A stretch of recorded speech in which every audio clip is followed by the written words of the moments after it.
Hidup adalah pembelajaran. Nah, di dalam kehidupan kita pasti ada pelajaran yang berharga. Amin. Nah, kita buka Filipi 4 ayat 13. Segala perkara aku tanggung di dalam Dia yang memberi kekuatan kepadaku. Nah, segala perkara. Nah, gini teman-teman. Kenapa hidup itu adalah pembelajaran? Segala yang Tuhan kasih di dalam hidup kita adalah belajar. Amin. Segala yang kita milik, mau motor, mobil, rumah, itu dimulai dari apa? Belajar. Betul? Mana bisa langsung bisa? Kalau bisa, luar biasa. Langsung jadi. Tapi apa yang kita milik, semua yang kita milik, itu adalah pembelajaran. Amin. Nah, ada di Amsal 2 ayat 6. Karena Tuhan yang memberi hikmat dari mulutnya, dan pengetahuan dan kepandaian. Amsal 22 ayat 6. Nah, di sini kita belajar. Semua yang Tuhan miliki itu adalah hikmat, pemberian Tuhan. Jadi, pengetahuan itu dari Tuhan. Amin. Nah, ini makna yang kita mau belajar. Hidup itu bukan sekedar mengejar kesuksesan atau kebahagiaan. Tandai, hidup itu bukan mengejar kesuksesan atau kebahagiaan, tetapi untuk belajar menjadi pribadi yang semakin dewasa. Yang pertama, semakin dewasa, bijak, dan serupa dengan Tuhan.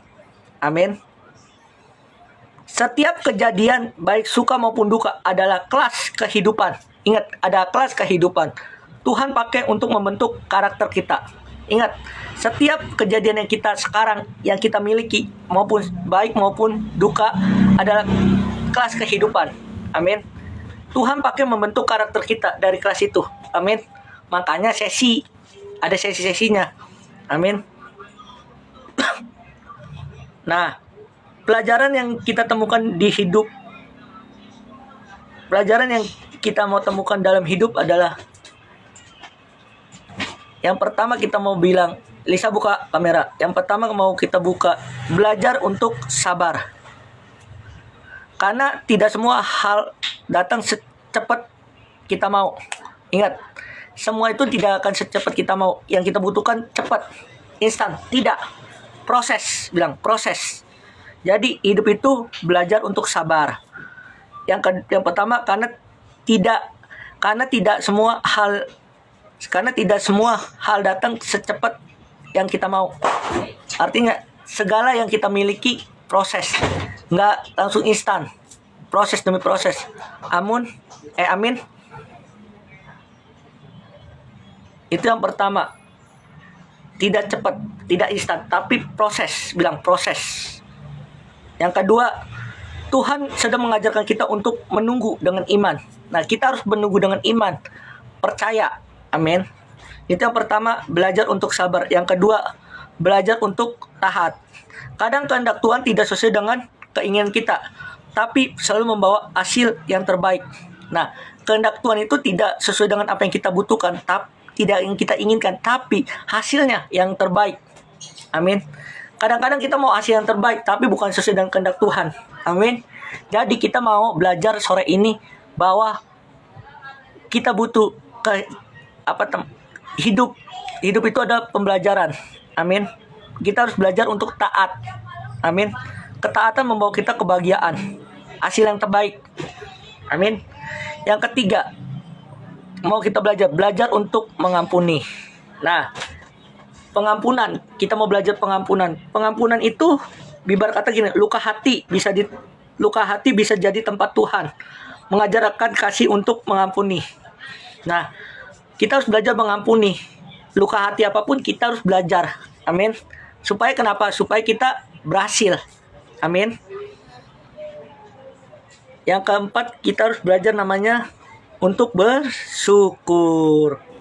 Nah, dalam hal kecil besar kita belajar namanya belajar semua dari hal kecil hingga besar kita belajar namanya kemurahan Tuhan. Jadi besar kecil kita harus bersyukur, teman-teman. Semua itu dari kemurahan Tuhan, kasih karunia Tuhan. Jadi poin keempat, kita harus belajar untuk bersyukur. Yang kelima, kita mau belajar untuk rendah hati. Kegagalan mengingatkan kita bahwa kita butuh Tuhan setiap hari. Nah, kegagalan kita bahwa kita butuh Tuhan. Amin. Bukan kita menjauh dari Tuhan, tapi kita butuh Tuhan dari kegagalan itu. Jadi poin pertama, kita mau belajar pelajaran yang kita temukan dalam hidup pembelajaran ini. Belajar untuk sabar, dicatat. Belajar untuk taat, belajar untuk mengampuni, belajar untuk bersyukur, belajar untuk rendah hati. Nah, tujuannya dari pembelajaran hidup ini adalah yang pertama, membentuk iman yang kuat. Membentuk iman kita yang kuat, bukan rapuh dalam karena keadaan. Membentuk iman yang kuat. Yang kedua, membangun karakter Kristus dalam diri kita. Yang ketiga, membuat kita lebih peka terhadap suara Tuhan.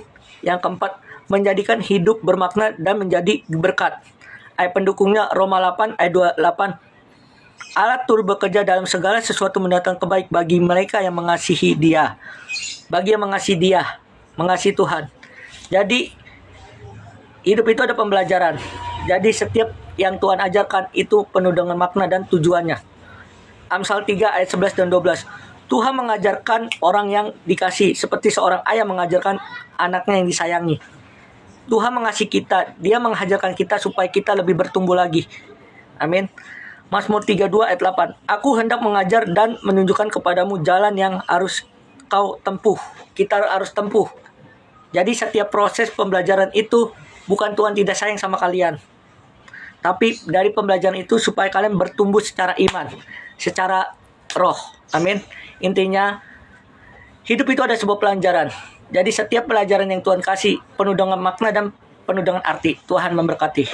Oke.